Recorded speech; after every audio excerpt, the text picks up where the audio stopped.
솔로몬의 노래 두 번째 강의입니다. 솔로몬의 노래 1장 7절에서 17절까지 본문을 살펴보도록 하겠습니다. 1장 7절부터 보도록 하겠습니다. 오 내 혼이 사랑하는 당신이여, 정오에 당신의 양떼를 어디에서 먹이시며 어디에서 쉬게 하시는지 내게 말해주소서.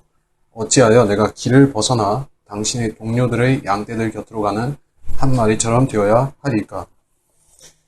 자, 제가 솔로몬의 노래를 깊이 공부한 적이 없었을 때, 피상적으로 알았던 때는 솔로몬의 노래의 그런 상징들과 예표들을 하나하나 제대로 몰랐기 때문에 모든 것을 다 피상적으로만 알았던 것이죠.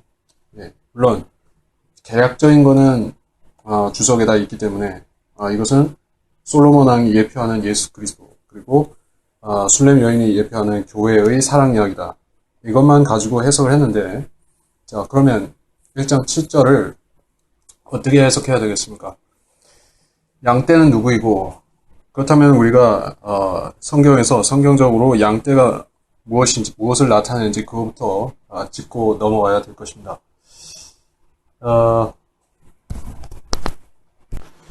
먼저 이 양떼를 먹이는 시각이 정오라고 되어 있는데, 정오라 하면 뭐 우리한테도 개념적으로 그렇지만은 팔레스타인에서 가장 더운 시각이고, 하루에 가장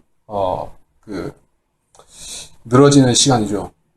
식곤증이 몰려오고 늘어지고, 또 죄인이 생애 중에서 정오라고 할 때는 가장 고생하는 힘든 시간을 말하는 것입니다. 보통. 그래서 주님께서 그 종들을 불러서 쓰실 때 아침부터 이 땡볕이 비치는 정오를 거쳐 저녁까지 일하다가 품삯을 주시는 경우하고, 그 끝 시간에 불러서 품삯 주시는 거하고 같이 주셨기 때문에 다른 종들이 예화에서 주인에게 불평했던 것을 보게 됩니다. 자, 그러면 양떼를 먹인다. 우리가 그 시험이 많고 고생스러운 시간에 우리는 그 주님 안에서 쉬어야 된다는 말을 우리한테 영적인 교훈으로서 주신 것입니다. 비근한 구절, 관련 구절로 시편 23장 2절을 보게 되면, 그가 나를 푸른 초장에 눕게 하시며 잔잔한 물가로 나를 인도하시는도다. 자, 우리는 일하면서 쉴 수 있고 쉬면서 일하는 법을 알아야지만 됩니다. 세상에서 현명한 사람을 어떻게 말하냐, 일할 때 일하고 쉴 때 쉴 수 있는 사람이라고 보통 말합니다. 그래서 세상 일은 그렇게 정해져 있습니다. 세상 일은 일 자체가 뭐라고 하죠, 호구지책이다, 고생스럽고 짜증나고 즐겁지도 않지만은 내가 입에 풀칠하기 위해서 이 일을 해야만 된다 하는 의미에서 그런 호구지책으로서 말하는 일은 일할 때 일하고 쉴 때 쉬어야만 되는 것이에요. 근데 하나님 말씀, 성경을 공부하는 것, 가르치는 것, 어느 쪽이든지 간에 공부하든 가르치는 간에 그것은 수고로운 노동이라고 생각하지 않는 것이에요. 그것은 성경을 공부하는 당사자, 진리 말씀을 공부하는 당사자는 아는 것입니다. 가르치고 공부하는 당사자는 그렇게 아는 것이요. 그것은 수고로운 노동이 아닌 것이요. 일 자체는 겉보기로는 세상에서 입에 풀칠하기 위해서 하는 일과 같아 보일지 몰라도 실질적으로 성경 안으로 들어가는 것은 우리한테 휴식을 준다는 것입니다.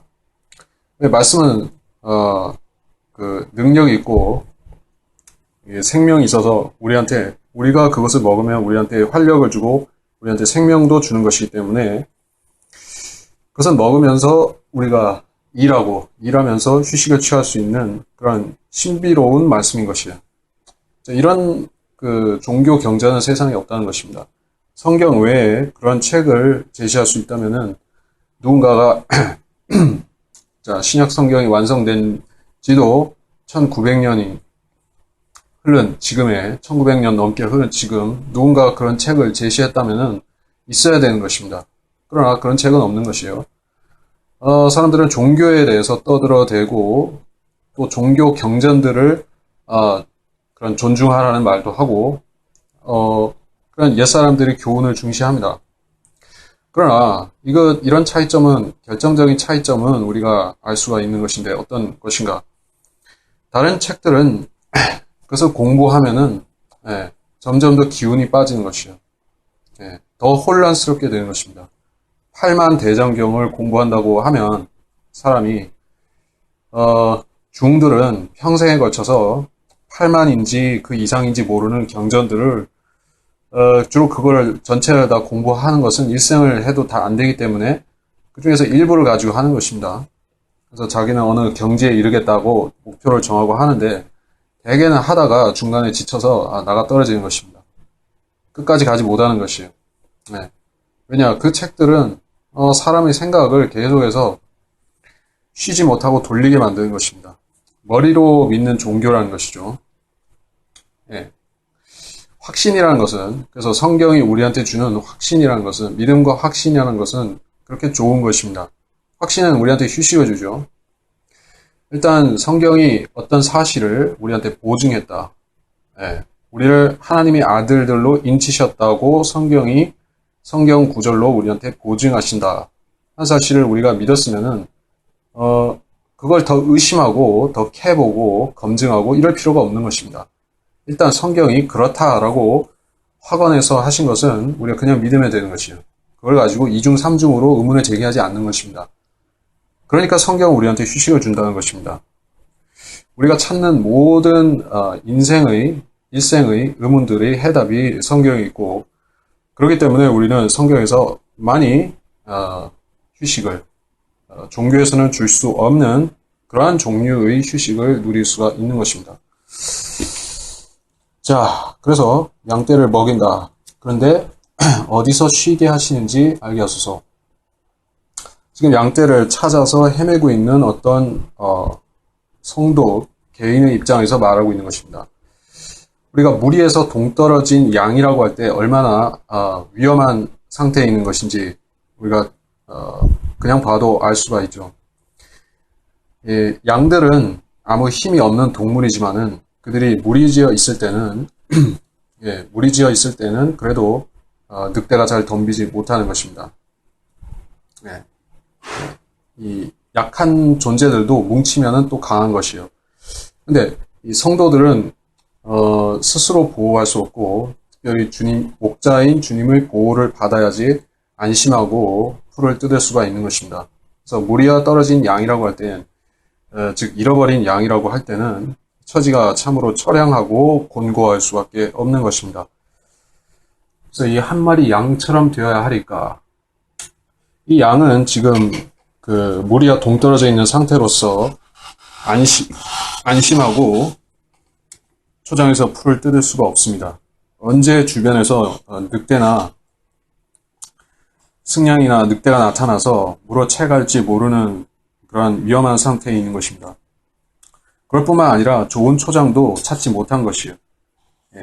양은 그 본성적으로 초장을 찾을 수 있는 어떤 감각을 갖지 못했죠.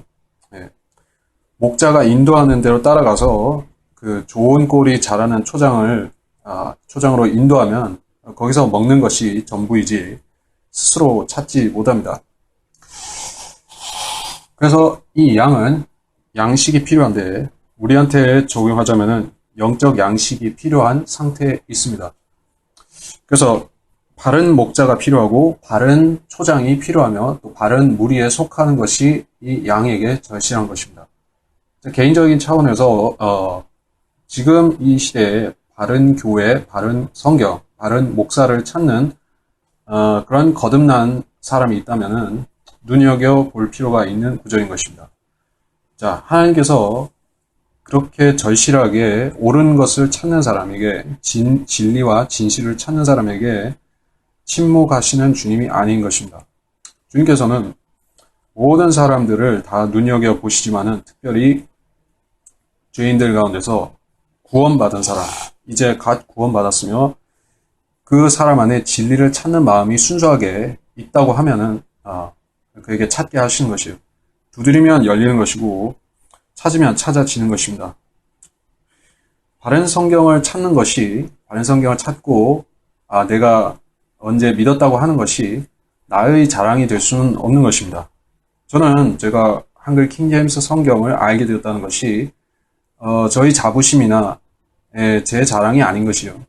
제가 똑똑했기 때문에, 성경을 많이 연구했기 때문에 내가 능력이 특출해서 이 성경을 찾은 것입니까? 그렇지 않은 것이에요.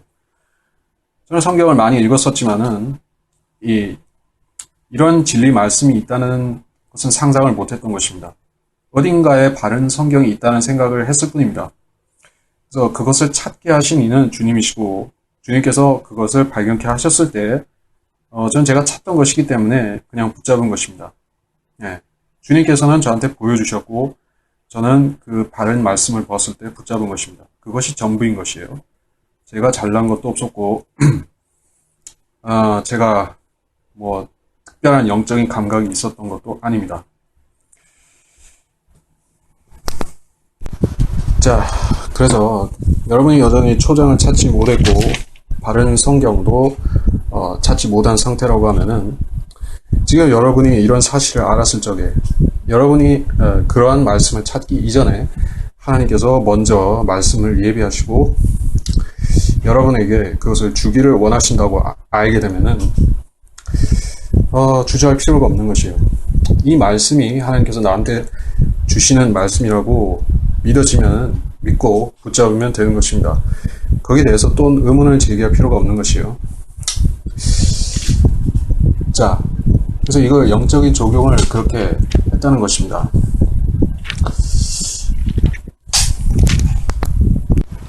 이제 8절로 가보겠습니다.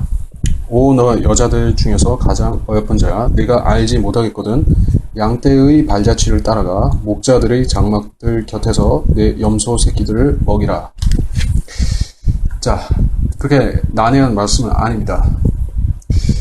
여자들 중에서 어여쁜 자라고 말하기 때문에 이번에는 솔로몬 왕이 말하고 있는 장면입니다. 여기서부터 12절까지의 왕이 계속 말합니다. 여자들 중에서 가장 어여쁜 자야. 자, 우리는 이러한 표현을 그런 일종의 상투어적인 말로서 남자들이 여자에게 할 수 있지만은, 하나님께서 그렇다고 하시면 그거는 실제적인 진실인 것입니다. 예. 아들 하나님 예수 그리스도께서 교회를 바라보시는 시각이 바로 여인들 중에서, 여자들 중에서 가장 어여쁜 자야라는 표현에 걸맞는 것입니다. 자, 교회는 어떻게 태어났는가? 우리가 그것을 생각해 볼 필요가 있습니다. 교회를 예표하는 제자들 중에서 가장 교회의 예표가 되는 제자가 바로 사도 요한입니다. 이 제자 요한은 항상 주님과 가장 밀접한 거리에서 주님과 밀담을 나누었고, 주님의 그 핵심 세 측근들 베드로, 야고보, 요한, 이 셋 중에서 가장 주님과 지근 거리에서 대화했던 제자였었습니다. 그래서 최후의 만찬 그 식탁 그 자리에서도 요한은 주님과 가장 가까운 거리에서 주님이 나를 배신할 자가 있다라는 말씀을 가장 가까이서 들었었고, 또 내니까라고 묻던 제자들의 그 불신과는 대조되게 이 제자 요한은 주님께 내가 아닌지 묻지 않았던 것입니다. 그만큼 사랑에 대해서 확신이 있었던 사람이고 또 교회의 예표가 되는 사람인 것이에요.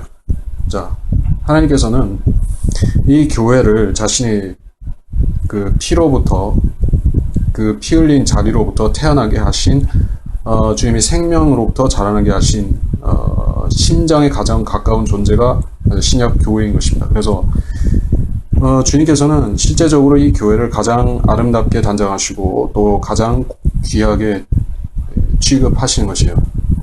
신구약에 우리가 시대들을 많이 볼 수가 있고, 그 시대들의 여러 유형들의 성도들이 계속해서 나타납니다. 아담으로부터 모세까지, 모세에서 신의 요한에까지 이르기까지, 그리고 앞으로 대환란 때나 천년왕국 때 각기 다른 부류들의 성도들이 있습니다. 그러함에도 교회만이 주님께서 가장 어여쁜 자라고 믿고 부르시는 존재라는 것입니다. 우리가 그리스도인이 자기 위치를 정확히 아는 것이 그렇게 중요한 것이에요. 내가 별것 아니다라고 생각하면은 내가 하나님께서 나를 보시는 것이 별것 아닌 사람으로 본다고 생각하면은 그만큼 자기 자존감이 떨어지는 것이에요. 자기 자존감이 떨어진다는 것은 단지 내 문제가 아닌 것입니다. 다른 사람들도 그리스도의 몸 안에 있는 다른 성도들도 내가 나를 하찮다고 생각하듯이 또 똑같이 하찮게 여기게 되는 것이에요. 교회를 경시하게 되고 다른 성도들도 경시하게 되고 우습게 여기게 되는 것입니다. 그것이 문제입니다. 라오디케아 시대에 지금 1900년대부터 지금에 이르기까지 라오디케아 시대에 가장 이 교회의 가장 큰 문제가 무엇이겠습니까? 사람들이 하나님의 머리 위에 서서 권리를 주장하는 것이 바로 그것입니다. 이들은 더 이상 하나님께서 자기들을 아끼시고 사랑하시는 존재라는 사실을 잊어버린 것이에요. 그래서 스스로를 높이기 위해서 자기 자존감, 떨어진 자기 자존감을 스스로 세우기 위해서 스스로 이게 붐업을 시키려고 애쓰는 것입니다. 그래서 정신과 의사들이 자존감을 찾으세요 이렇게 가르치듯이 심리 상담을 하듯이 사람들은 스스로 그걸 세우려고 하는 것이에요. 나는 사랑받을 만한 존재라고 스스로 세뇌를 시키는 것이에요. 자기가 자기 자신을 보면 알죠. 양심을 통해서 자기를 투영해 보면 사람은 아는 것입니다. 내가 지금 하고 있는 일이 또 내가 품고 있는 생각들이나 말하는 것들이 하나님께서 나를 사랑하실 만한 상태에 있는가, 내가 하나님의 사랑받는 사람인가 한 것을 스스로 알 수가 있는 것입니다. 그러나 무엇보다도 성경적으로 알고 성경적으로 내가 어떤 위치에 있는지를 알아야 되는 것이에요. 교회는 그냥 아무렇게나 만들어진 피조물이 아닌 것입니다. 주님께서 이 하늘과 땅에 창조하신 피조물 간에서 가장 귀하게 지으신 존재가 신약 교회라는 것을 알아야 될 것입니다. 자, 그래서 양떼의 발자취를 따라가, 양떼의 발자취를 따라가 라고 말씀했습니다. 이것은 예전 성도들을 말하는 것이고 또 우리가 모본으로 삼을 수 있는 우리 주변의 성도들이 또한 있습니다. 꼭 앞 시대에 살았던, 이전 시대에 살았던 사람들이 그런 미담이나 전기를 보고 그거에 자극받아서 따라가라는 그 말만 되는 것이 아니라 지금 우리 주변에도 양떼들은 있는 것이에요. 우리들 주변에도 말씀을 신실하게 구하는 성도들이 남아 있는 것입니다. 대충 구하는 사람도 있고 믿지 않는 사람도 있으며 믿는 척 하는 사람도 있으나 그럼에도 진실되게 믿고 연구하고 구하는 사람도 있습니다.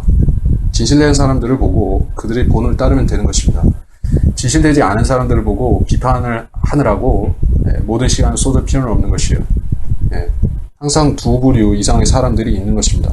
진실되게 말씀을 믿는 사람과 믿는 채 하는 사람은 항상 있는 것입니다. 내가 어느 쪽에 속하는가 하는 것은 내가 의지로 하는 것입니다. 그리고 하나님께서 어느 쪽을 기뻐하시는지는 생각해보면 아는 것이에요. 그래서 성령께서 지지하시는 방향을 택하면 되는 것입니다. 목자들의 장막들 곁에서 염소 새끼들을 먹이라. 염소 새끼들을 어떻게 해석할 필요는 없고,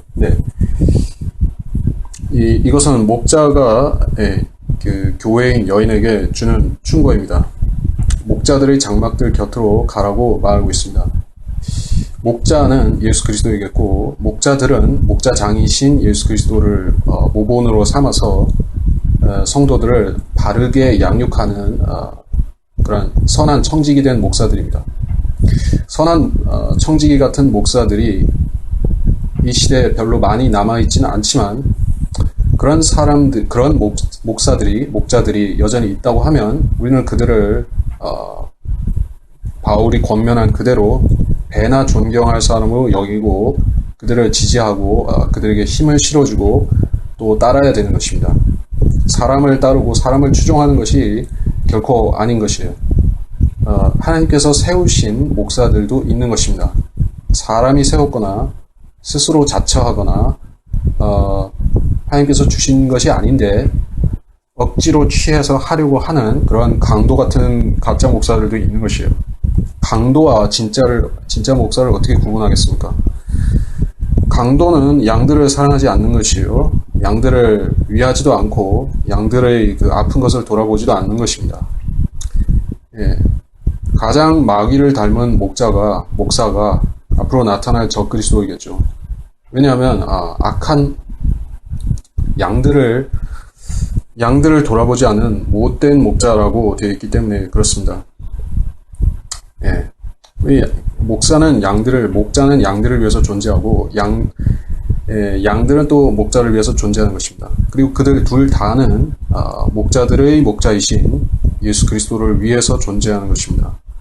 예, 그 중에 목자와 양들 중에 하나라도 그 존재가 없으면은 그거는 보통 상실이 아닌 것입니다. 예, 양은 목자가 필요가 있겠습니까? 목자 없는 양은 또 어떻게 되겠습니까? 예, 생각해 보십시오. 오늘날 그 라오디케아 시대에 의지할 수 있는, 그러니까 우리가 신뢰할 수 있는 그런 성경대로 믿는 목자들은 매우 소수라는 사실입니다. 대부분의 사람들은 인간적인 권위로 이미 대체해 버렸고, 또 그 권위 자체를 탈권위라고 해서 무시하고 넘어가기 시작한 것입니다. 권위주의도 좋지 않고, 즉 그것은 성경에서 경고한 바 니콜라파의 사상인 것이고, 탈권위도 잘못된 것입니다. 이 사도들이 하나님께로부터 권한을 위임받아서 사도권을 행사한다. 성경이 그렇기 때문에 그 초대교회 시대에도 너만 사도냐, 나도 사도다, 이런 그 자칭 사도들이 나타났었던 것입니다. 항상 하나님께서 하나의 권위를 세우셔서 사람에게 그 권위를 위임하시고 일을 시키시면은 주변에서 아니 되는 짝퉁들이 나와서 그 권위를 모방하는 것입니다. 모세가 하나님의 권위를 받아서 백성들을 인도하니까 코라, 다단과 아비람이 나타났고, 미리암과 아론이 또 모세를 질투했었던 것을 보게 되는 것이에요. 항상 사람들은 권위를 무시하려는 발상, 또 잘못된 권위를 추종하려고 하는 그런 권위주의, 이 두 가지가 다 공존하는 것이에요. 그러나 하나님께서는 바른 권위를 인정하시며 성경대로 믿는 사람들에게 맡겨주신 권위가 있다는 것입니다. 왕의 말씀이 있는 곳에는 권위가 있다 말씀하셨기 때문에 우리의 한글 킹제임스 성경에 주신 권위는 이 민족에게 보편적으로 통하는 것입니다. 이 권위 밖에서 자기 뜻을 행하려고 하는 목자가 있다면은 그 사람은 자동적으로 불법을 행할 수밖에 없는 것이에요. 자기 권위를 세우려고 하는 일을 하게 되는 것입니다. 그것이 지금 이 한국의 목사들이 하고 있는 일인 것입니다. 자기 권위를 세우고 있습니다. 자,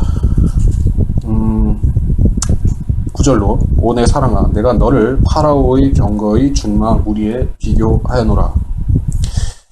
파라오의 병거의 준마 무리. 자, 파라오는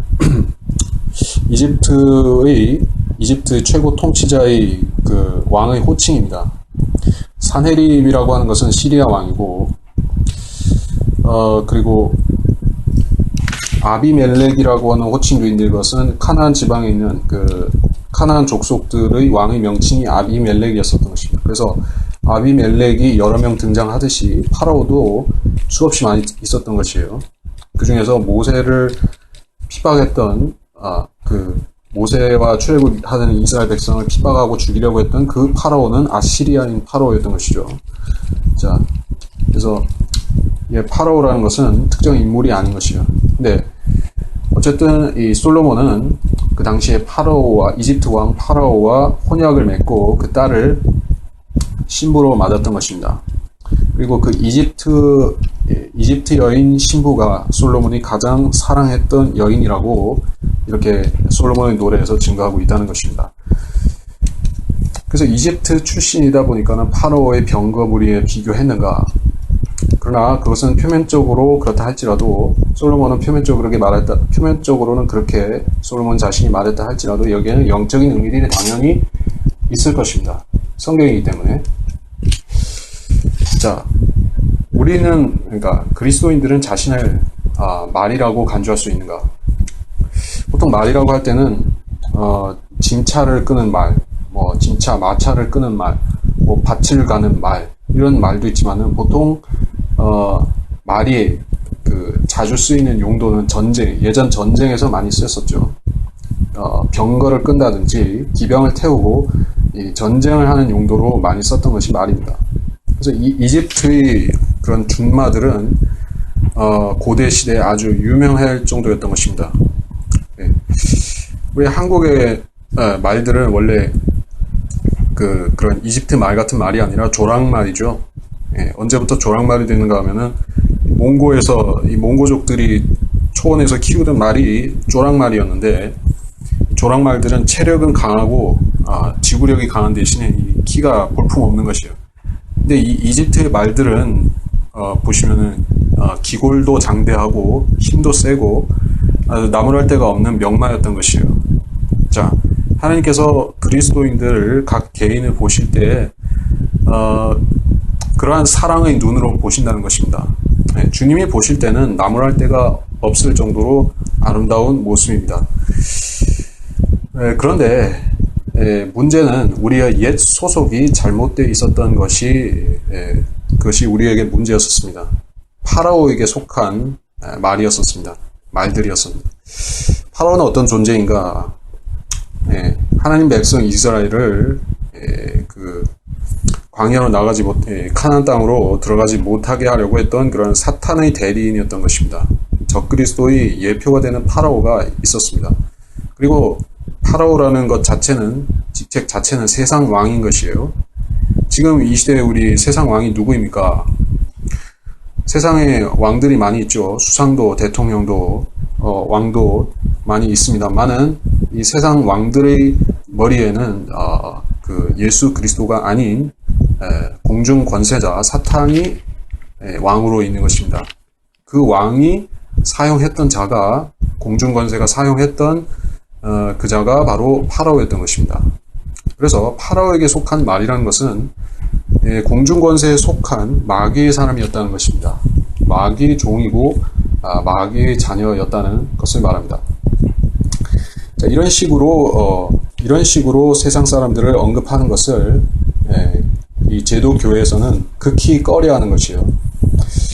하나님께서 세상을 이처럼 사랑하셔서 그의 독생자를 주셨으니 그를 믿는 모든 사람이 멸망하지 않고 영생을 얻게 하려 하심이라고 요한복음에 말씀하셨지만, 그것은 이 세상 사람들이 지금 모두 현재 하나님의 사랑을 받고 있는 사람이라는 뜻이 아닌 것이에요.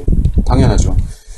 지금 세상 사람들은, 믿지 않는 세상 사람들은 하나님의 저주 아래에 있는 것입니다.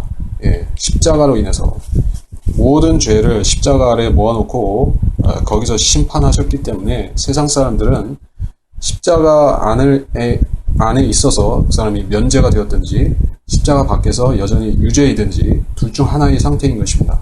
십자가 밖에 머물고 있는 사람들은 계속해서 유죄인 것이에요. 하나님의 사랑을 받고 있는 게 아닌 것입니다. 즉, 더 노골적으로 직접적으로 표현하자면은 거듭나지 않은 세상 사람들은 마귀의 자식들인 것입니다. 마귀의 자식들인 것이에요. 여러분이 길 가다가 사람들한테, 예수 안 믿는 사람한테 당신은 마귀의 자식입니다 하면은 그 사람이 좋아하겠습니까? 아니면은 뺨을 치려고 하겠습니까? 침을 뱉겠습니까? 좋아하는 사람은 그 사람이 이제 예수 믿을 준비가 된 사람이겠죠. 침 뱉거나 화내는 사람은 그 사람 안에 마귀가 여러 마리 들어가 있는 사람이 그렇게 할 것입니다. 자, 사람마다 반응이 틀립니다. 근데 이렇게 얘기하지 않는 이상에는 그 사람의 속을 알 수가 없습니다. 예수 믿으면 참 좋습니다. 교회 다니면 참 사람들이 아주 좋습니다. 해피 바이러스가 펑펑 터집니다. 이렇게 한번 말해 보십시오. 그것은 그 사람의 속에 있는 그 더러운 것들을 휘저어서 드러내 보일 수가 없는 것이에요. 그거는 정수 기능이 상실된 필터 같은 것이에요. 그런 말 가지고는 한 사람도 사람이 아니라 죽은 쥐 한 마리도 구원시킬 수가 없는 죽은 말인 것이에요. 하나님 당신을 사랑하십니다. 예수 믿고 우리 모두 행복해집시다 라고 전하는 게 아닙니다. 당신은 지금 마귀의 자식입니다. 지금 지옥을 향해 가고 있습니다. 이제 지금이라도 예수를 믿고 지옥에 가지 마십시오라고 마귀 자식들에게 전하는 것이 구령인 것이에요. 예, 좋은 게 좋다고가 아닌 것입니다. 자, 그럼 우리가 파로의 말들과 같았었는데, 예, 말들도 여러 종류가 있죠. 야생마가 있고 들나귀 같은 그런 말들이 이 나귀도 일종의 말과 유사 종류니까 들나귀가 있고 야생마가 있고 또 그런 전문 트레이너한테 훈련받은 경주마가 있고 그 전투마가 있고 그렇습니다. 각자의 용도에 맞춰서 말들은 훈련받는 것이에요. 경주마들은 태어나서 죽을 때까지 빨리 달리는 것만 연습을 시키는 것이에요. 잘 먹여주고 운동시켜주는 대신에 죽어라고 뛰는 것만 시키는 것입니다. 자, 사람의 일생이 그와 같았다는 것을 우리가 마귀 종으로서 살 때 일생이 그러했었습니다. 겉으로 볼 때는 사람이 자기가 원하는 대로 사는 것 같이 생각을 합니다. 나는 내가 선택해서 이 길을 가고 있어 라고 생각하지만 실제로는 죽어라고 경주마로 훈련받는 사람은 그것만 하다가 끝나는 것이에요. 앞뒤 옆을 돌아보지 못하고 자기는 자기 나름껏 성실하게 산다라고 생각하지만 실은 중요한 것을 놓치고 살았던 것입니다. 앞만 보고 달리는 것이 아니라 옆도 보고 뒤도 보고 위도 돌아봤어야 되는 것이에요. 왜냐하면 복음을 믿으려면 앞만 보고 돌진해서는 못 보고 지나치기 때문에 그렇습니다. 지금 넓은 길을 가고 있는 죄인이라고 할 때 그는 반드시 옆을 돌아보고 복음으로 돌이켜야 되는 것이요. 복음을 믿는 것은 복음으로 돌이키는 것을 말합니다. 가던 길을 유턴하는 것이거나 레프트턴하든 라이턴하든 유턴하든 턴을 해야 되는 것입니다. 그냥 직진하던 대로 쭉 직진하는 그것은 회심이 아닌 것이요. 회심이라는 말 자체도 돌이킨다. 또 회개라는 말 자체도 돌이킨다라는 것입니다. 돌이켜야지 회심이고 바로 잡아야지 그것이 회개인 것이에요. 그러한 결정적인 돌이킴이 없이 내가 지금까지 살았던 방식을 쭉 고수하면서 단지 예수 믿는다는 것 하나만 플러스 알파로 추가해서 내 가던 길을 쭉 간다. 그런 식으로 말한다면 그 사람은 회심을 안 하는 것입니다. 회심은 반드시 돌이킴을 동반하는 것이에요. 자, 그렇다는 것이고 10절에 내 두 뺨은 보석줄로 내 목은 금 목걸이로 아름답도다. 신부니까 이렇게 아름답게 그 혼인식 단장을 하고 있는 모습입니다. 여인들이 항상 이렇게 단장합니까? 우리는 요새는 그렇게 안 하는 경우도 많지만은 예전에 그 고귀한 집에 동양 전통으로서 이 고귀한 집의 처자들은 항상 이런 식으로 단장하고 다녔던 것이에요. 여인들과 이 보석, 금은 보석 단장은 서로 떼어놓을 수가 없는 관계인 것이에요. 물론 믿는 현숙한 여인은 오늘날 그리스도인인 현숙한 믿는 여인들은 보석이나 뭐 귀걸이나 이런 것으로 단장하지 않더라도 그 안에 있는 그 여인 안에 있는 믿음 자체가 그녀를 단장해 주기 때문에 상관이 없습니다. 그러나 구약 시대에 있었던 또는 그 세상에서 일반적으로 행해지는 풍습들의 모든 것은 그 일면들이 전부 성경과 연관이 있는 것이요. 여인들은 아름답게 단장해야만 된다. 누가 그렇게 정한 것이에요? 사람의 본성이 그렇게 시켰다기보다는 그들이 성경에 나온 뭔가를 따라하고 있는 것입니다. 자, 하나님께서는 아들 하나님께서는 자신의 신부를 이렇게 아름답게 단장시킨다는 것입니다. 11절 우리가 너를 위하여 은장식이 있는 금 사슬을 만들리라. 이제 기본적으로 금과 은의 의미는 알고 넘어가는 것이 좋습니다. 은이라는 것은 그 죄인의 구속을 말하는 것이고 금은 하나님의 신성을 말하는 것입니다. 그래서 이 금과 은은 성막의 그 주요 구성 재료로서 쓰이고 있습니다. 근데 여기서 금과 은장식이 있는 금사슬이 구체적으로 어떤 작용을 하는 것인지는 모릅니다. 그러나 이것이 신부의 예표가 되는 이 여인이 두르고 있는 장식이기 때문에 이것은 이 교회가 어린 양의 혼인 잔치에서 단장하는 것과 관련이 있을 것이다 라는 추측은 가능한 것입니다. 12절에 왕이 그의 상에 앉아 계실 때 나의 감송 향유가 그 향기를 풍기는도다. 나의 지극히 사랑하는 이는 내게 몰약 다발이니 그가 온 밤을 내 가슴 사이에 누우리라. 자, 왕이 그의 상에 앉아 계실 때 나의 감송 향유는 어떤 것인가? 가장 귀한 향수 중에 하나입니다. 마태복음 26장 7절. 그리고 비싸게 거래가 됩니다. 오늘날에도 이 향수들, 브랜드 밸류가 높게 취급되는 그런 고급 향수들은 그 분량에 비해서 턱없이 높은 가격으로 거래가 되죠. 명품이라는 라벨을 붙여서 거래가 되는 것이에요. 그래서 여인들은 그런 것을 중시 여기지만은 남자들은 별로 상관이 없는 것이에요. 근데 사실은 예수님께서는 그것을 상관 있게 취급하셨던 것이에요. 주님께서 언제 자신이 이 땅에서 33년 반 동안 사시면서 자기를 치장하기 위해서, 그렇죠? 무슨 호모들이, 게이들이 그렇게 하듯이 자기 치장하려고 향수 뿌리고, 화장하고 이렇게 다니는 그런 식으로 한 게 아니죠. 주님께서는 자기 단장조차도 거의 안 하셨던 것입니다. 평범하고 수수하고 보통 사람으로 사셨던 것이에요.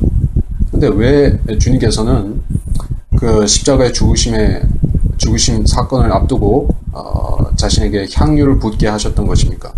그 향유는 주님이 죽으심을 예표하는 향유였기 때문에, 죽으심과 장사되심을 예표하는 향유였기 때문에 그렇게 자신에게 쓰도록 허용하신 것이에요. 죽음과 관련되어서 쓰게 하신 것입니다. 그래서 이 감송 향유라는 이것이 성경에 5번 나온다. 그 중에 3번은 솔로몬의 노래에 나오게 됩니다. 그리고 2번은 복음서에 마가복음과 요한복음에 나옵니다. 5이라는 숫자도 의미심장하다는 것이고, 그것은 죽음의 숫자입니다. 12절에 이것이 요한복음 12장 사건이다라는 것을 꼭 기억해야 합니다.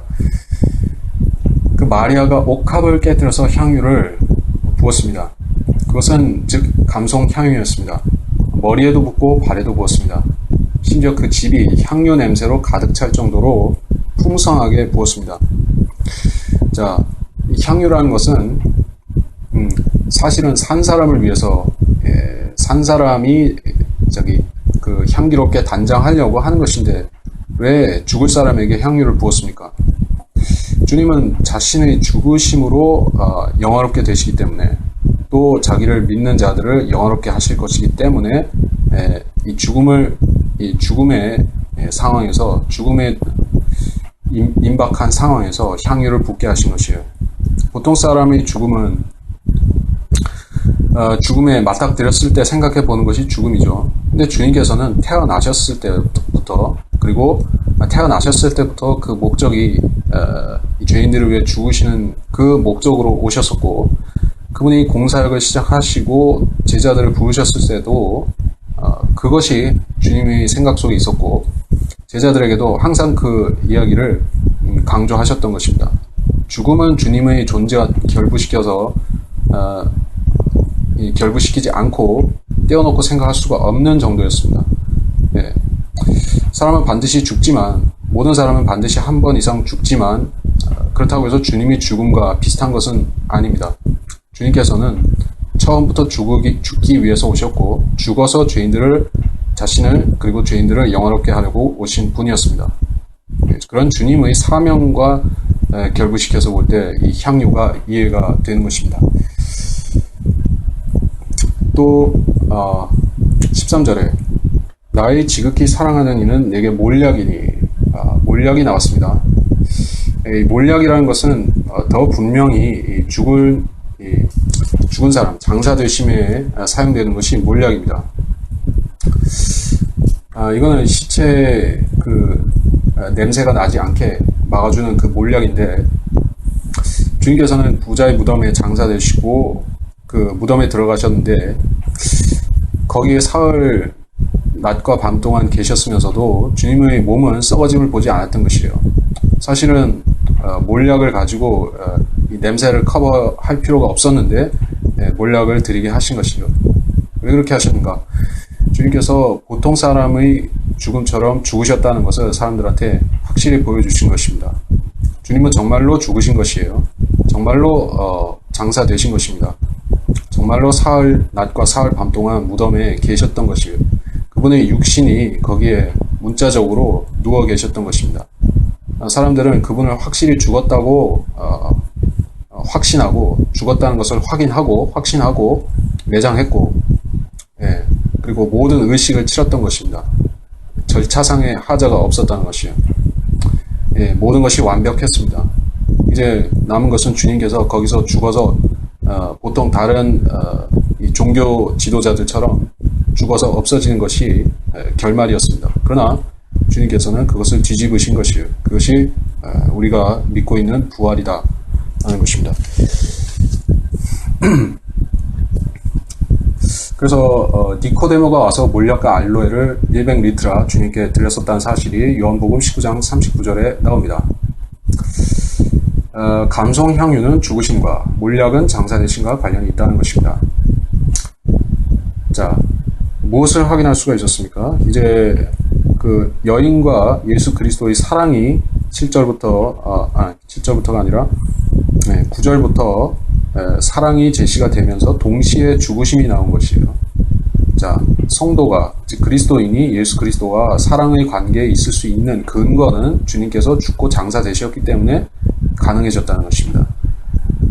우리가 하나님의 사랑을 받아들였다고 말하는 것은 예수 그리스도의 십자가를 믿었다는 것입니다. 주님이 죽으심과 장사되심과 부활하심을 믿었다는 것이에요. 믿었으면 이제 사랑의 관계가 시작된 것입니다. 그걸 믿지 않았다면 우리는 감송향료를 드리지도 않은 것이고 몰약을 드리지도 않은 것이에요. 우리는 만일에 주님께 드리지 않는다면 자기한테 돌리는 것밖에 없습니다. 인간은 주님께 바쳐서 돌려드리든지 아니면 자기를 영화롭게 하든지 둘 중 하나인 것이에요. 죄인들의 가장 나쁜 습관 중에 하나가 자기 미화, 자기를 미화하고 칭찬하는 일인 것입니다. 예수님의 죽으심이 나를 위한 것이 아니라 생각한다면은 결국에는 나를 높이고 나를 칭찬하는 것밖에는 남은 일이 없는 것이에요. 돌려야 될 영광이 있으면은 성도는 예수 그리스도께 돌려야 되지만은 믿음 없는 사람들은 자기한테 영광을 돌리는 것입니다. 나의 사랑하는 이는 내게 엔게디 포도원에 있는 캠퍼송이로다. 보라, 나의 사랑아, 너는 어여쁘고 보라, 너는 어여쁘도다. 너는 비둘기의 눈을 가졌도다. 자, 이 캠퍼라는 것은 이 희귀가 자주 등장하지 않는 식물입니다. 성경에서 단 2번 등장하는데 솔로몬의 노래에만 있습니다. 자, 이게 어떤 종류의 식물인가 하면은 아로마과, 그러니까는 그 어떤 향기 치료라고 해야 되나? 아로마 치료라는 게 있는 것 같은데 그러한 요법에 쓰는 식물이라고 볼 수가 있겠습니다. 어떤 염색 성분도 있기 때문에 그런 염색 착색 재료로도 사용하는 것 같고 아로마 식물로서 사용한다, 그렇게 나옵니다. 그래서 캠퍼를 저는 직접 만져보지를 못했으니까 여기서 보고 그렇게 아는 것인데, 그래서 별로 중심적으로 다룰 이야기는 아니긴 하지만 어떤 히브리 학자들이 자기 지식을 뽐내면서 그런 주장을 한다고 합니다. 캠퍼라는 말은 틀렸으며 사이프러스라고 불러야 된다라는 헛된 소리를 한다고 합니다. 사이프러스라고 할 때 그것은 이 지중해 삼나무를 말하는 것인데 이사야서 44절 14절에 나온다. 사이프러스가 나옵니다. 그래서 이 몰약 다발이라는 것이 여기 왜 나와야 되는가?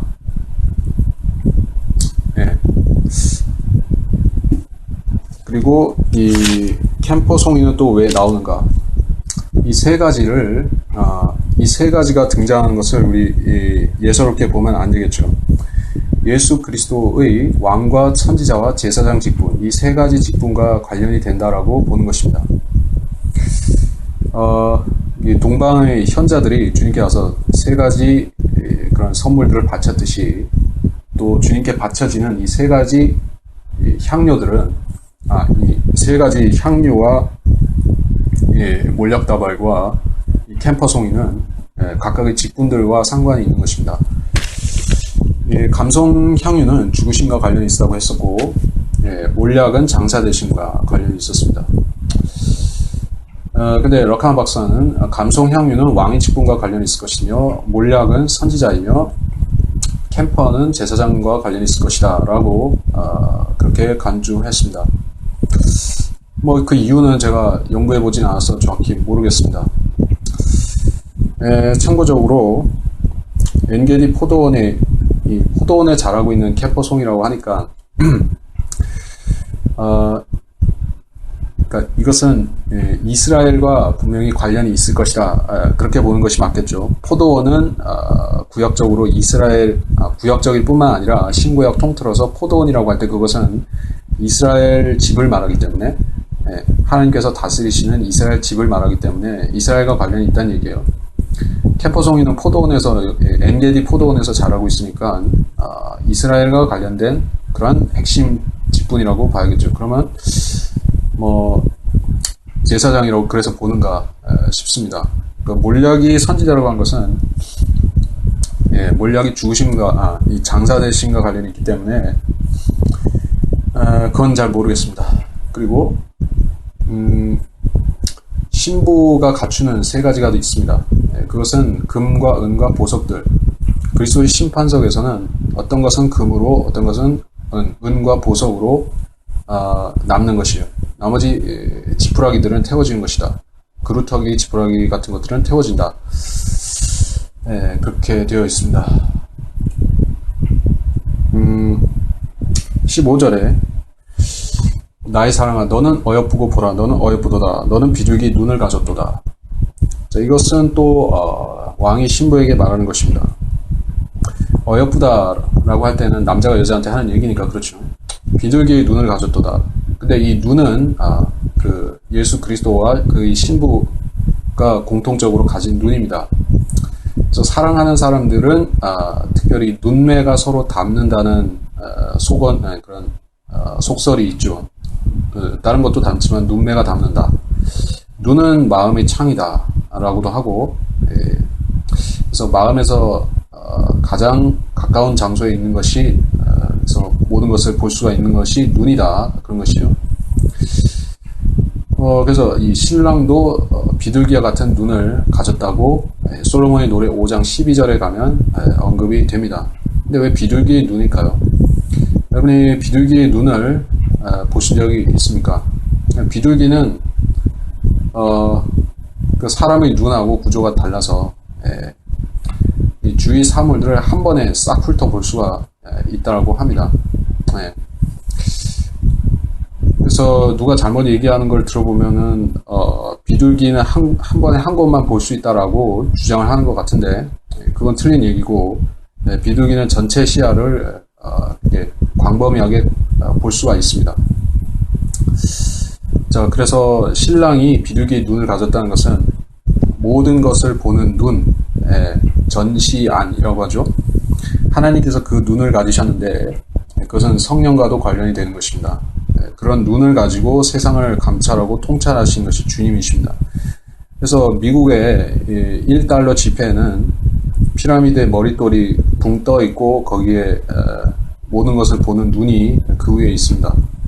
이게 일루미나티 상징이라고 그렇게 욕을 하긴 하지만은 이 의미를 생각 안 해보는 것이에요, 사람들이. 원래는 하나님께서 그런 분이시라는 것이에요. 이 우주가 피라미드 같은 형태이고 그 위에는 시온산이라고 하는 셋째 하늘 영역이 있고 그것은 붕 떠 있다. 이 기품이라는 공간으로 분리되어서 붕 떠 있는 것이다. 그리고 거기에 모든 것을 보시는 그 주인 눈이 있다. 딱 그렇게 성경적인 예표가 딱 자리 잡은 것이요. 그게 $1 지폐라는 것입니다. 자, 그런 눈을 가지셨습니다.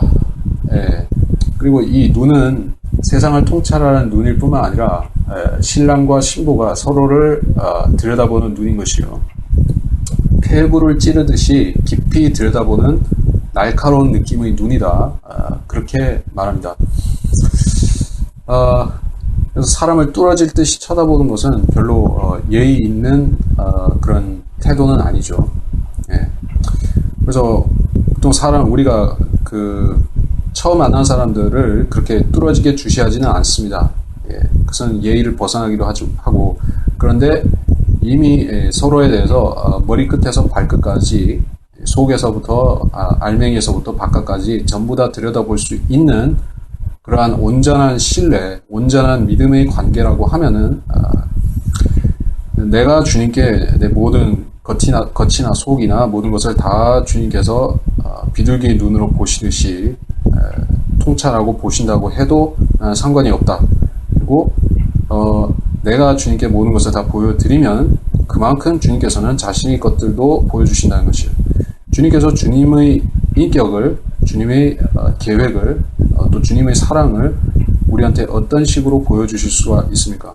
그분 자신은 셋째 하늘에 하나님 오른편에 계시기 때문에 우리한테 나타나셔서 자신을 계시할 수는 없는 것이에요. 네, 지금 우리가 주님의 인격과 주님의 모습을 확인하려면 성경으로 가서 성경을 보면 되는 것이에요.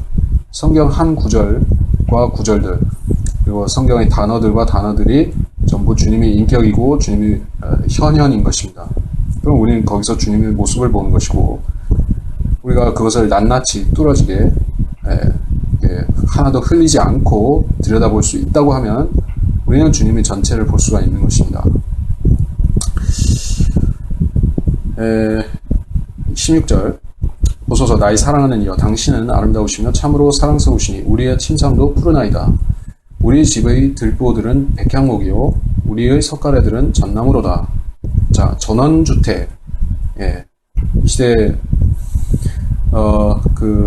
직장 은퇴하고 사람들이 꿈꾸는 것이 바로 저 푸른 초원 위에 집을 짓고 사랑하는 님과 함께 사는 그 전원 생활이죠. 옛날 사람들의 사고방식도 크게 다르지 않았습니다. 예. 솔로몬은 왕궁 생활을 했지만은 이 전원주택 생활도 즐겼던 것 같습니다. 그래서 이 숲에다가 이 아름다운 전원주택을 짓고 자기가 가장 사랑하는 이 파라오의 딸, 그 아내와 함께 거기서 허니문을 즐겼던 것 같습니다. 솔로몬이 했던 모든 그 신실하게 행했던 예표들은 전부 천년왕국 예수 그리스도에 적용이 되죠. 우리가 이 땅에 앞으로 밀레니엄 때 이 땅에서 주님과 함께 생활하고 누리게 되는 그것은 바로 이 허니문의 우리가 솔로몬 왕이 말하는 이 허니문과 같은 것이요. 그것이 전원 생활이죠. 우리는 복잡한 도시에서 무슨 복잡하고 크고 골치 아픈 도성에서 시끌벅적한 사람들 사이에서 이게 신혼을 즐기는 것이 아닙니다. 뭐 요즘 사람들은 취향과 그런 가치관이 많이 바뀌어서 뭐 홍콩 같은 그런 복잡하게 머리가 터지는 곳으로 신혼여행 가기도 하지만은 대부분은 무슨 몰디브니 뭐 무슨 보라카이니 이런 사람 수 많지 않고 전원적인 걸 즐길 수 있는 곳으로 신혼여행을 떠나죠. 허니문을 떠난단 말입니다. 자, 예수님도 마찬가지인 것이요. 이제 주님께서는 얼마만치 오래 지금까지 일하셨던 것입니까? 사탄의 타락 그것까지 감안 안 하고 재창조부터 시작한다 해도 이제 6,000년 동안 쉬지 않고 일하셨던 것이에요. 네, 쉬지 않고 죄인들을 다루시고 죄인들이 모든 골치 아픈 것들을 담당하셨던 것입니다. 그 골치 아픈 일들을 이제 1000년이라는 시간 동안 내려놓고 허니문을 즐기시려고 하는 것이에요.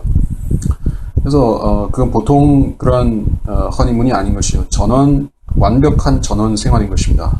이 땅이 변모가 되고 아름다운 그런 그 에덴 동산의 전원같이 바뀌는 것이에요.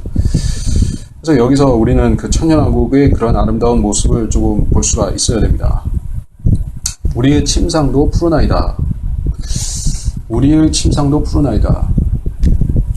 자, 이 침상이라는 것이 단지 잠을 자기 위한 침상은 아닌 것이라고 보고 있습니다.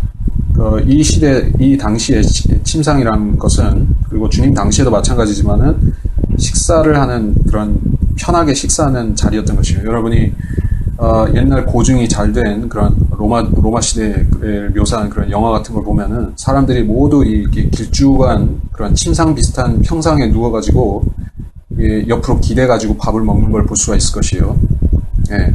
그런 동양 사람들도 그렇게 많이 했습니다. 중국 사람들도 그렇게 많이 했었고, 예, 우리 한국식 식습관 문화는 그게 좀 다르죠. 그렇게 비스듬히 누워서 먹으면은, 더구나 아랫사람이 그렇게, 윗사람 앞에서 그렇게 먹으면은 상당히 건방져 보이죠. 한국은 유교 문화가 있기 때문에 그런 거 따집니다. 근데, 옛날 사람들은 뭘 좀 알았기 때문에 그렇게 편한 자세로 식사를 해야 소화도 잘 되고, 서로 친밀한 대화도 나눌 수가 있고, 예. 그래 해서 그렇게 했던 것이에요. 그래서 이 침상이라는 것은 식사하는 자리이기도 하다는 것입니다. 게다가 이 침상은 푸른 침상이라는 것이에요.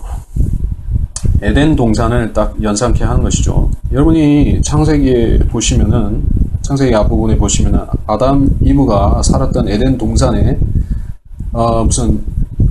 아담과 이브가 로그하우스를 짓고 통나무 집을 짓고 그 안에 살았다든지 아니면 거기에 아파트먼트를 지었다고 하는 말이 나옵니까? 그런 것은 없죠. 예. 천막도 안 쳤던 것이요. 뭐 천막이나 장막이나 이런 걸 친 것도 아니고 뭐 굴을 파고 들어가서 산 것도 아닙니다. 진화론에서 말하는 거하고는 정반대죠. 진화론에서는 사람들이 야수들을 피해가지고 굴 속에서 숨어서 살았다고 하는데, 아담 이브는 숨어서 살지 않았던 것이요. 그냥 전원에서 살았던 것입니다. 얼마나 좋습니까? 근데 이제 주님께서는 그러한 아름다운 세상을 돌려주신다는 것입니다. 물론 그때 천연왕국 시대의 사람들이 전부 다 뻘거벗고 나와가지고 들판에서 누워서 잔다는 뜻은 아닙니다. 누워서 눕거나 돌아다니고 그렇게 산다는 것은 아니에요. 이미 시대가 바뀌었기 때문에 이제 사람들은 집에서 살 것이에요. 집에서 살 것이고, 옷도 입고 다닙니다. 다 벗고 다니는 것이 아니에요. 천연왕국 때. 그렇게 오해하면 안 되고. 근데 차이점은,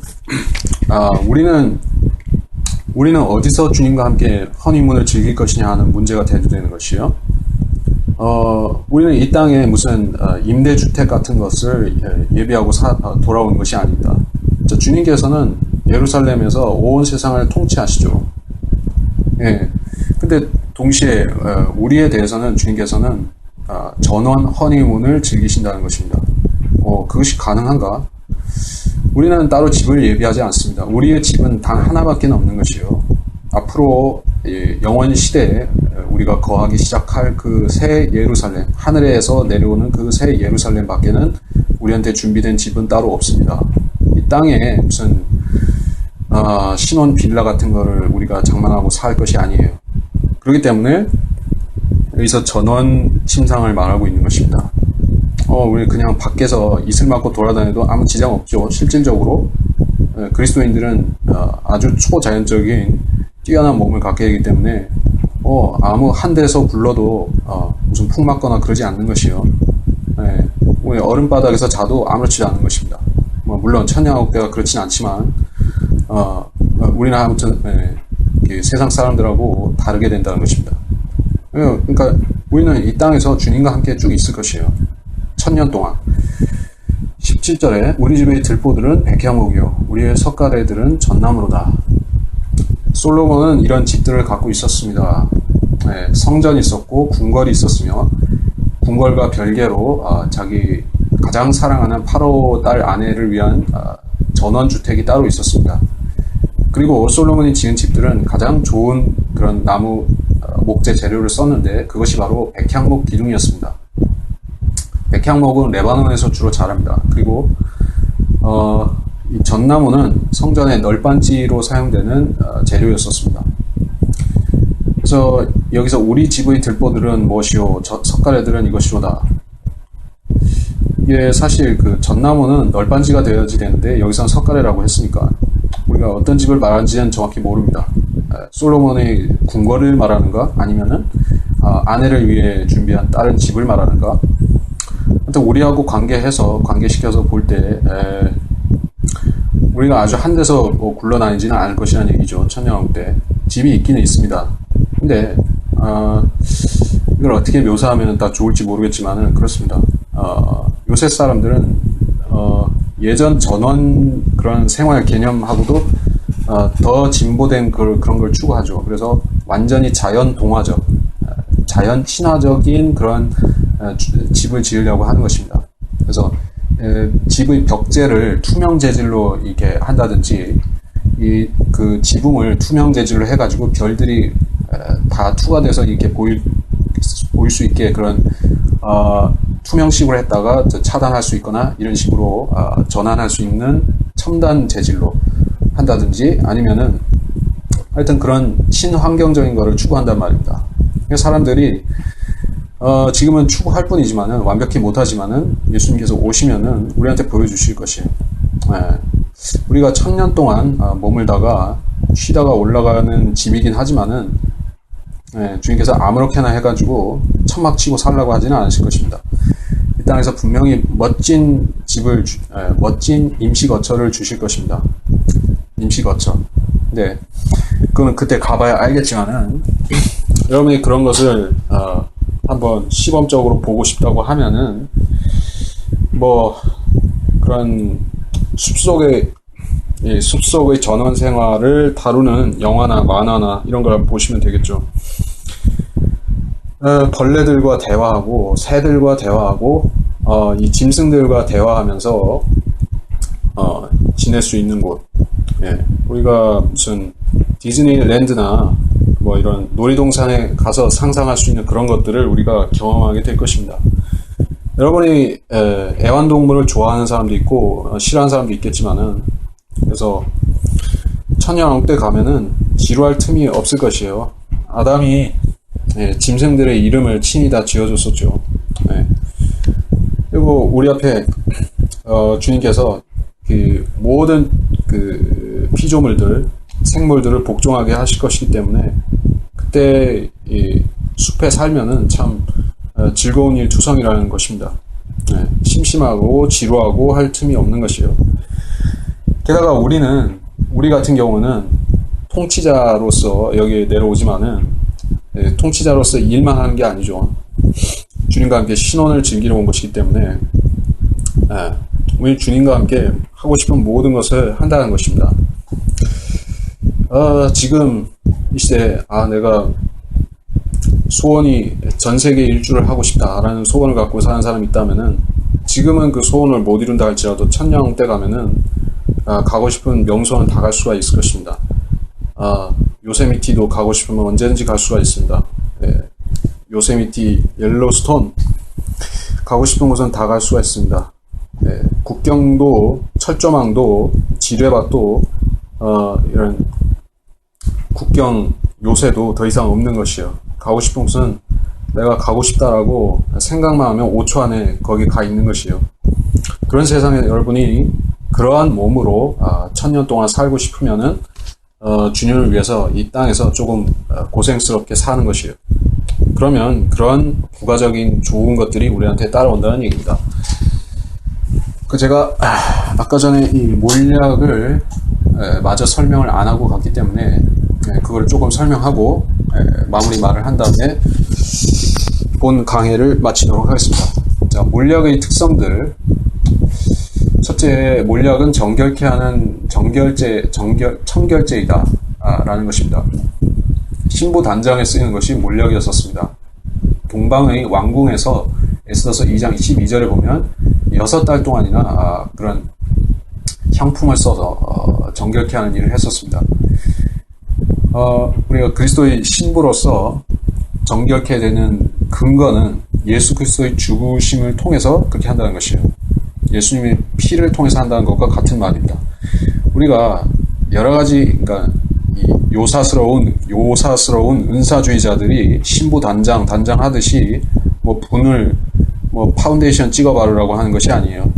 예수님이 죽으심과 장사되심과 부활하심을 우리 안에 확고히 세우면은, 되새기고 세우고 또 되새기고 세우고 하면은 그것이 우리를 단장시키는 것이요. 그것이 우리한테 몰약입니다. 우리를 정결케 하는 몰약인 것이요. 다른 이상한 신부 단장 따위를 추구하는 것이 아닙니다. 우리가 무슨 남자 호모도 아니고 단장 해가지고 무슨 경극 배우들처럼 가복기 배우들처럼 이렇게 얼굴에 화장하고 주님 앞에 이렇게 서는 것이 아니에요. 자, 우리가 우리를 단장하는 것은 몰약이다. 주님이 죽으십니다. 그리고 또한 몰약은 매우 값비싼 것이다. 앞서 말했듯이 동방 현자들이 주님께 드렸던 것 중에 하나가 몰약이었다는 것입니다. 주님께서는 귀중한 산 돌이시고 우리가 주님을 소유했을 때는 우리 안에 천하보다 값비싼 것이 있다는 것입니다. 몰약은 또한 쓴 것인데 셋째로 주님께서는 십자가를 달콤하게 통과하신 것이 아닙니다. 쓴 것을 있는 그대로 쓰게 생생하게 느끼고 통과하신 것이에요. 우리가 주님께서 십자가를 그냥 꽁으로 그냥 널널하게 통과하신 것이 아니죠.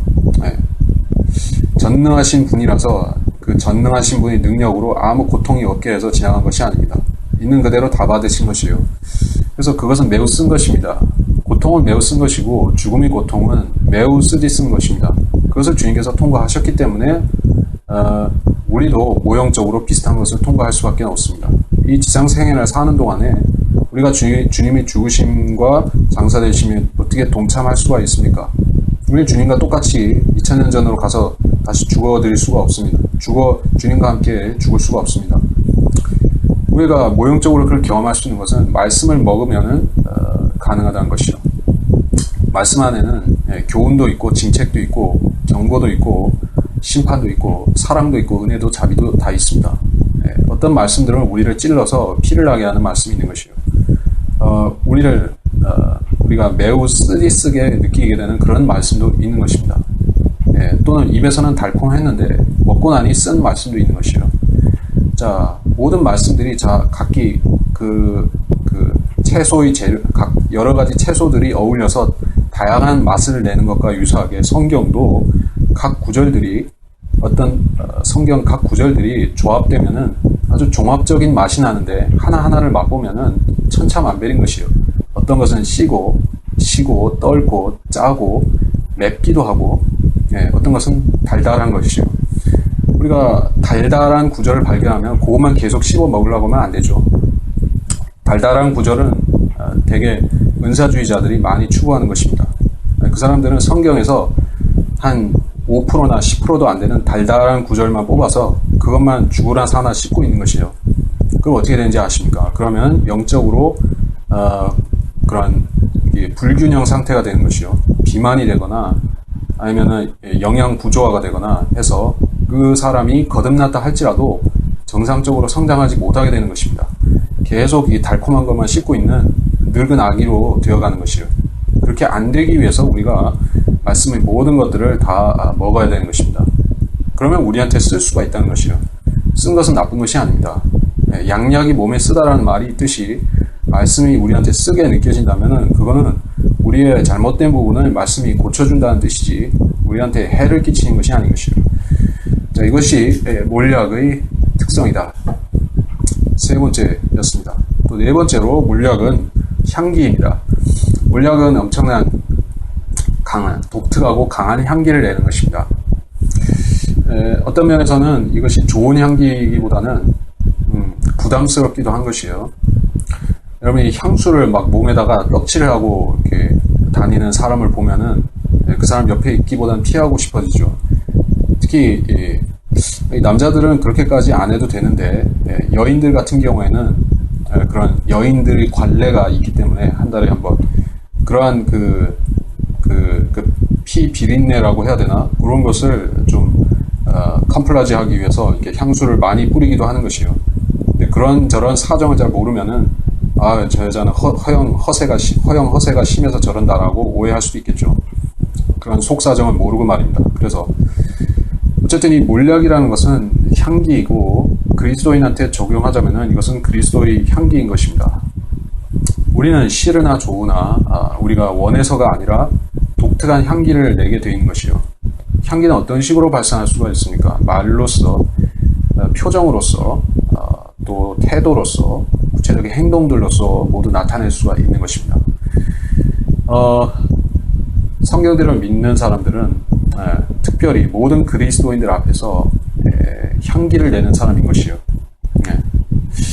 향기를 감출 수 있는 사람들이 있다면은 그 사람들은 바로 인스턴트식 그런 제도 교인들인 것입니다. 그 사람들의 향기는 맡기가 힘든 것이에요. 길거리에서도 그런 사람들의 향기를 맡기가 어렵습니다. 그러나 여러분이 조금만 주의를 집중하고 감각을 발동시켜보면 길거리에서 또 사거리에서 길거리에서 뭐 지하철 근처에서 성경대로 믿는 사람들이 발산하는 아주 독한 향기를 어디서든 맡을 수가 있는 것입니다. 적어도 한국이란 나라의 수도권에서는 수시로 맡을 수가 있는 것이에요. 자, 이것이 하나님께는 향기로운 냄새이지만은 세상에는 아주 난지도 쓰레기 처리장, 뭐 지금은 난지도 공원으로 바뀌었지만은 그런 쓰레기장에서 올라오는 악취를 합한 것보다 또는 이 하수 종말 처리장에서 나오는 모든 악취를 합한 것보다도 엄청난 독한 냄새인 것이에요. 세상은 그걸 감당할 수가 없을 지경입니다. 자, 구령을 많이 하는 교회, 거리 설교를 많이 하는 교회는 결코 대형 교회가 되거나 성공할 수가 없습니다. 이거는 사실이에요. 그래서 교회의 성장을 추구하는 목사들은 거리 설교를 거의 하지 않는 정도가 아니라 아예 하지 않습니다. 그것은 교회 성장에 저해가 되기 때문에 그렇습니다. 사람들은 그 거리 설교하는 전도자, 거리 설교하는 목사를 보면은 앞에서는 더러 칭찬하는 것이요. 당신은 보통 다른 교회에서 못하는 아주 훌륭한 일을 하고 있습니다. 칭찬할지라도 뒤로 가면은 저런 또라이가 다 있는가 하고 그렇게 비웃는 것이에요.